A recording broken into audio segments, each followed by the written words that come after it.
Bak bir şey xahiş edirəm. Gödül. G-Y-D-Y-L. Gödül. Prinsipi var.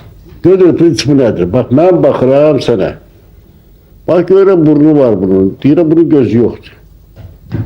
Gözüm var axı. Ne için? Çünkü benim anlaşım bu dairededir.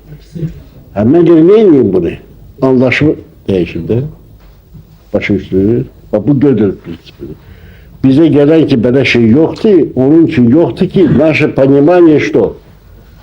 Ограниченное. Oldu. Tamam.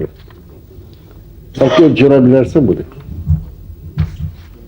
Gördürebilirsin bak. Yok böyle. Şey olmaz. Şimdi bak kulağa. Bak bunu kulağa yaxşı da başa düş. Bak işte gel.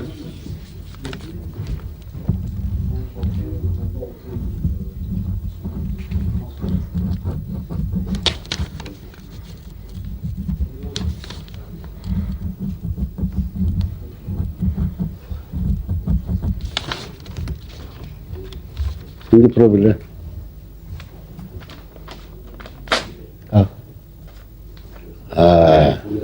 26. ildə akademik yofe kulağısı yaxşı budur. Geldi auditoriyaya bu efekt iyofedir. Dedi ki kulağısız. Bak Cud milleti birdi. Cırmaq mümkün değil. Bir balada çatlağa belə getirdim burada. Gördünüz ortada balacı. Neydi? Sanal. Görüldü. Başı üstü. İster çatlağa belə getirdiler. Başa düştü. Bunun adı ne oldu? Efekt kamo. Yok. Millette de her yerde belençiliği. Dağıtmak istiyorsunuz ne eləmək lazımdır? Balaca. Yok balaca, büyük lazım. Var İslam balacayla düz değil. Uşaqlar pisdir. Uşaqlar kimden öğrensin bedbaxtlar? Kim pisdir? Böyüklər.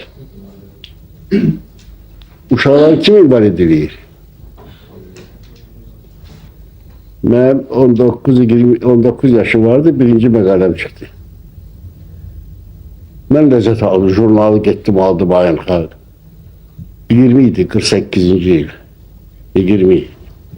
Aldım o jurnalı, ləzzətlə, gəzdim və 5 tane jurnal tapdım. Və o 18, 20, 19 yaşında başa düşmək olar.